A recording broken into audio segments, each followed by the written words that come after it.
Merhaba arkadaşlar, Bahar Taş Tasarım kanalına hoş geldiniz. Söz verdiğim gibi bugün yeni başlayan arkadaşlarımız için ayrıntılı olarak aksesuar yapımını göstereceğim sizlere. Özellikle malzemelerimi de ayrıntılı olarak tanıtmak istiyorum. Çünkü çok merak ediyorsunuz, çok soru alıyor. Tellerim bu şekilde 0,40 numara kullanıyorum genellikle. Bu aksesuarda 0,40 milimetre tel kullanacağız. Bu şekilde 6 numara kristalim var. 4 numara var. Aynı renkten. Ve ortalarında kullanmak için böyle kesme boncuklarım vardı. Kesme kristallerim. Yine lila tonlarda. Aralarına da bunlardan kullanacağız çiçeklerin ortalarına. Şimdi ben daha önce tellerimi biliyorsunuz hazırlıyordum. O şekilde başlıyordum yapımına. Bugün sizlerle tele de nasıl geçiriyorum bu kristalleri onu da göstermek istiyorum. Şimdi telimde bir miktar boşluk bıraktıktan sonra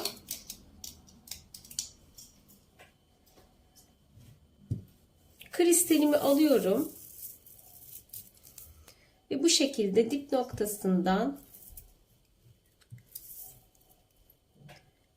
pense yardımıyla ipimi kesiyorum arkadaşlar. Şimdi bu şekilde bir dizi kristalimi aldım.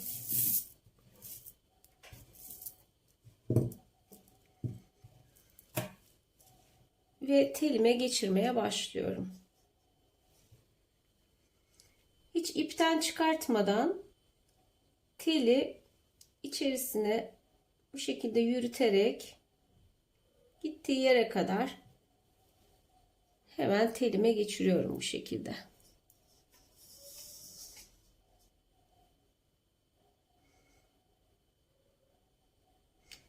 Telimizin bir tanesine 6 numarayı geçireceğiz. Diğerine de 4 numara olan kristali geçireceğiz.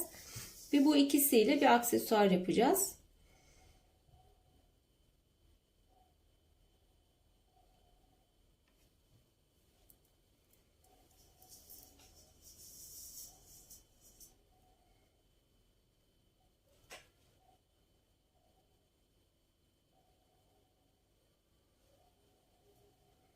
Bakın bu şekilde içeride ilerletiyorum telimi.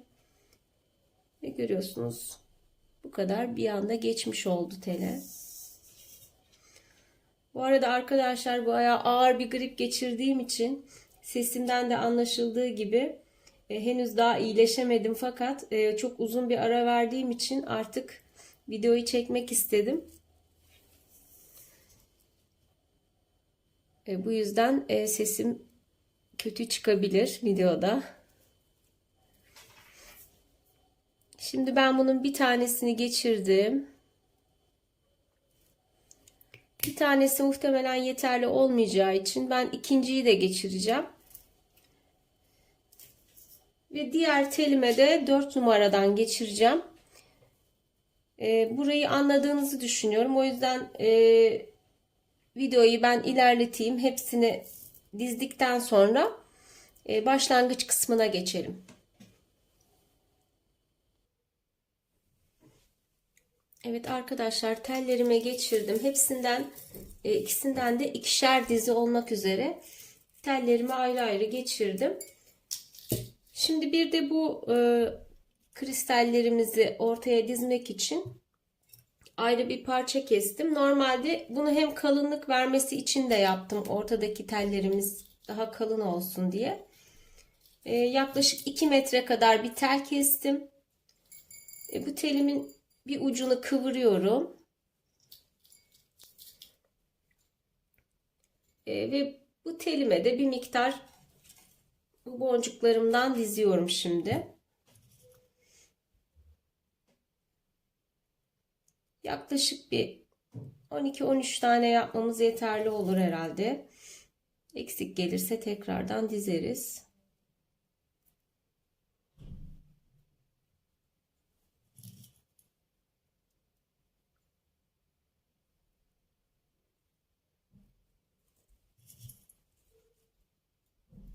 Evet bu şekilde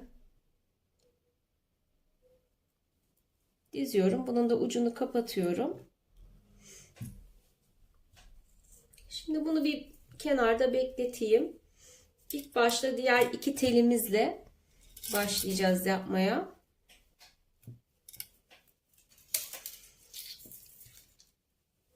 Hemen tellerimizi alıyorum. Birbirine dolaştırmadan.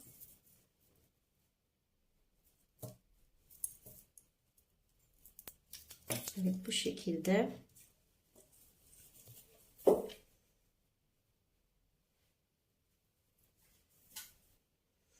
Şimdi telin ucunda yine 40 santimlik bir boşluk bırakıyorum. Diğer telimde de 40 santimlik bir boşluk bırakacağım.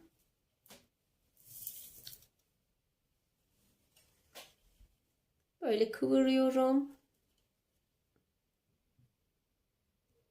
Bakın bu şekilde.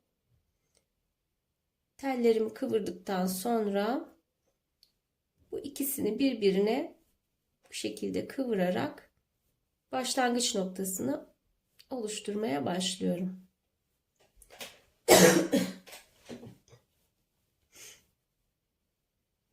Şimdi parmağımla şekil veriyorum. Bu şekilde. Bakın başlangıç noktasını oluşturdum. Buradaki teller içerisinde kalacak. Şimdi şu uç kısmına ben 4 numara ile bir dal yapmak istiyorum. Şöyle 4 numaralık kristalimle bakın böyle birazcık mesafe bıraktım. Teli yarıya kadar kıvırdım biraz. Tekrar bir tane daha yaptım. Böyle 2 kez 3 kez kıvırdım. Karşısına bir daha yaptım. Bu sefer dip kısmına kadar kıvırdım. Tekrardan yapıyorum ve böyle bir tane dal oluşturdum. 4 tane kristalle. Şimdi arkadaşlar bunu böyle orta kısmında çiçek oluşturacağımız kadar çiçek için yeterli mesafeyi oluşturacak kadar kıvırdıktan sonra şurayı biraz bastırıyorum. Şimdi 6 tane kristalden 6 numaralı olan kristalimizden 6 tane alıyorum. Ve bir tane çiçek oluşturuyorum bu şekilde kıvırarak. Bakın. Şimdi bu çiçeğimizin ortasına o biraz önce telimize geçirdiğimiz kristallerden yerleştireceğiz. Teli ikiye katladım. Bu şekilde bir tanesini alıyorum. Böyle ortasına yerleştiriyorum. Bakın telimin bir ucu burada. İlk başlangıç noktasında monte ederken bu şekilde yapıyorum. Bakın çiçeğimin ortasına bir tane yerleştirmiş oldum. Şimdi bu dalımızdan karşı tarafa bir tane yapıyorum.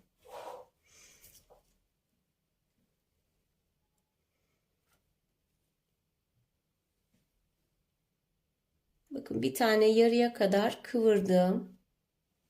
Görebiliyor musunuz?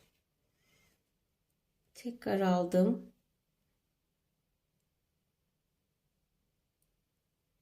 Bir tane daha kıvırdım. Özellikle yeni başlayan arkadaşlarımız için bunu gösterdiğim için yavaş ilerlemeye çalışıyorum.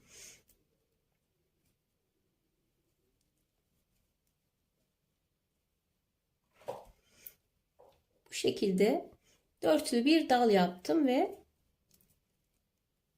diğer dalımızın karşı tarafına da bunu yerleştirdim. Şimdi tekrar kıvırıyorum. Bu telleri böyle ortalıyorum. Üçünü bir tarafa, üçünü bir tarafa aldım. Böyle kıvırdım. Şimdi burada bir çiçek oluşturacak kadar bir mesafe oldu. Ve yine buraya çiçeğimizi yerleştireceğiz. 6 tane boncuktan çiçeğimi yapıyorum.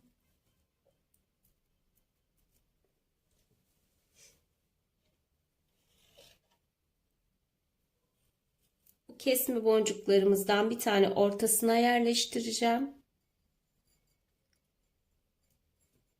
Burada böyle bir kez doluyorum. Şu üst kısmında sabitlemek için teli alttan gerdirerek çekiyorum ve kıvırıyorum. Bakın bu şekilde aksesuarımız oluşmaya başladı. Şimdi tekrar dalımızı yapalım.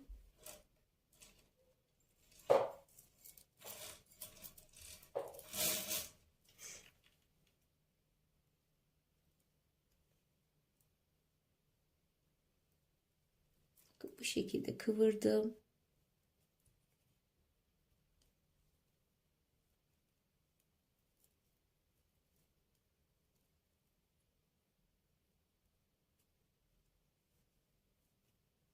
Ve dip kısmına kadar kıvırdıktan sonra son boncuğumu ekliyorum ve dörtlü bir dal oluşturuyorum. Şimdi tekrar kıvıralım. Burada bir çiçek koyabileceğimiz kadar boşluğumuz oluştu. Buradaki boşluklara yaparken dikkat edelim arkadaşlar. Çok fazla boşluk kalırsa seyrek bir görüntü olur aksesuarımızda. Biraz sıkı olmasını istiyorsak boşluklarımıza dikkat edelim.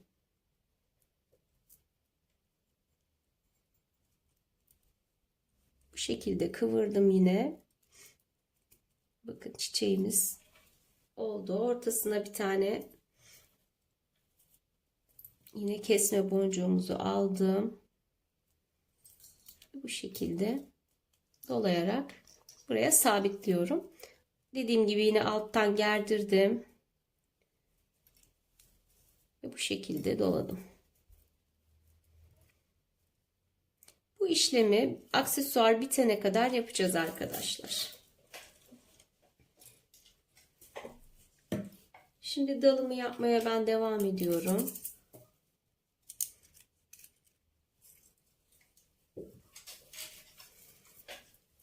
Bu arada kristallerimi, telleri nereden aldığımı da soruyorsunuz. Bununla ilgili video çekmiştim. Fakat yine bahsedeyim.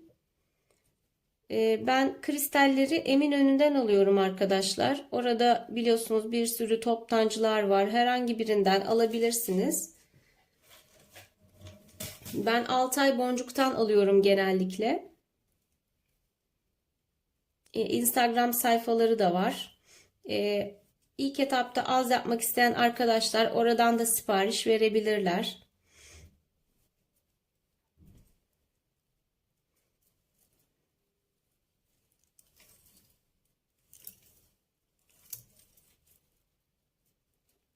Ve dediğim gibi diğer yani sadece orası değil birçok boncuk satan mağaza var Eminönü'nde. İmkanı olan arkadaşların tabii gidip orayı ziyaret etmeleri daha güzel olur. Çok keyifli oluyor gerçekten.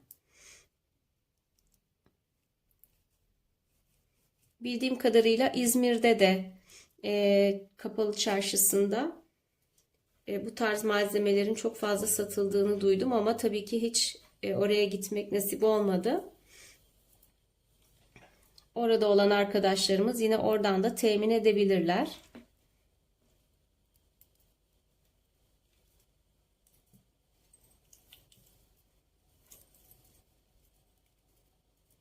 Evet, şimdi arkadaşlar bakın bu şekilde ben aksesuarı ilerleteceğim. Aynı mantıkla zaten anladığınızı düşünüyorum. Aynı mantıkla yaklaşık bir 30 santim kadar yapacağım. Ve bitmiş halini göstereceğim sizlere. Umarım faydalı olmuştur.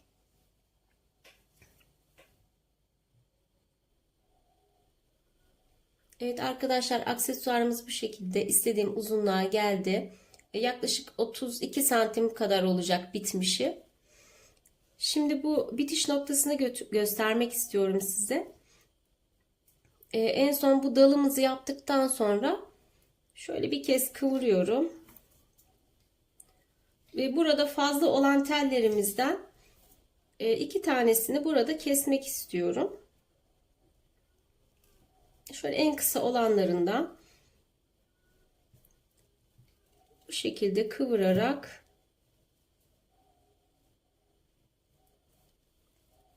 şöyle dalın bir tanesini de şöyle kıvırdım ve kesiyorum. Bunu da pensenin uç kısmıyla şöyle hafifçe bastırarak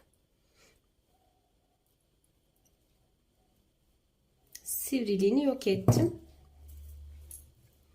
Şimdi burada şöyle bir şey yapacağız arkadaşlar. Öncelikle yuvarlağımızı oluşturmak için bunu kıvırıyorum. Yuvarlağımızı oluşturacağım. Ve yuvarlağı oluşturduktan sonra bir tane daha çiçek ekleyeceğim. Şu boşluğu kapatmak için. Şimdi bakın, burada yuvarlağımı oluşturuyorum. Ve buraya bir çiçek ilave edecek kadar da bir boşluk olmasına dikkat edelim.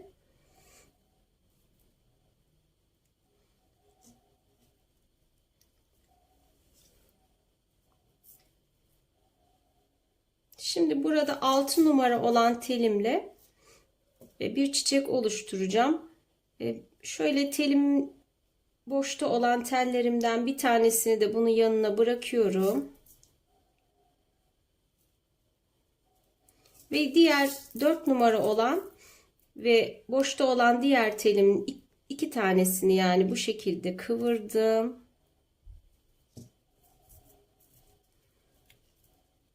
Ve onu da yine kesiyorum.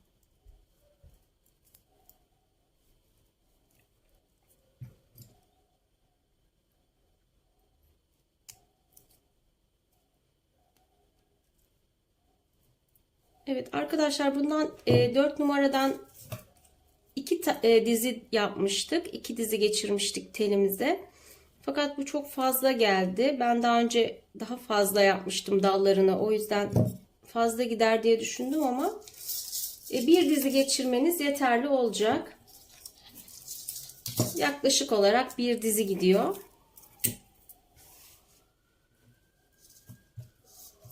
Şimdi 6 numaradan bir tane çiçek yapıyoruz.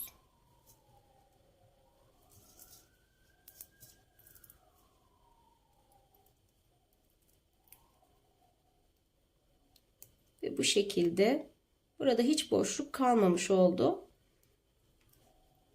Telime bir tane kristal geçiriyorum.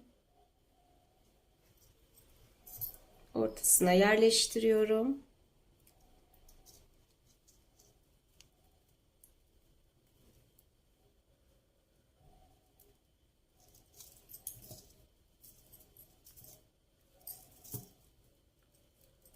Bunu da şöyle bir kez daha diğer çiçeğin arasından dolaştırarak diğer dalımda böyle bunu da kesiyorum.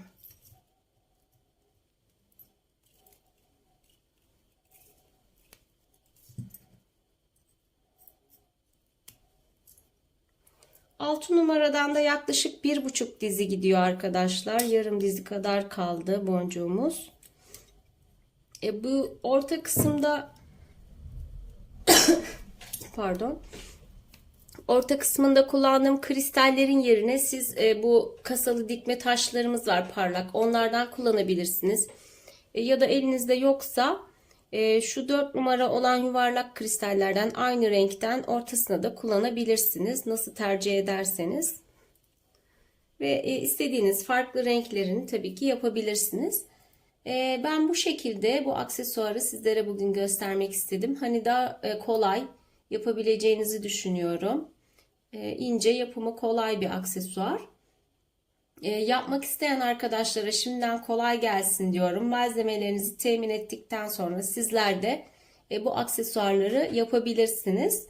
Bir sonraki videomuzda görüşmek üzere. Hoşça kalın.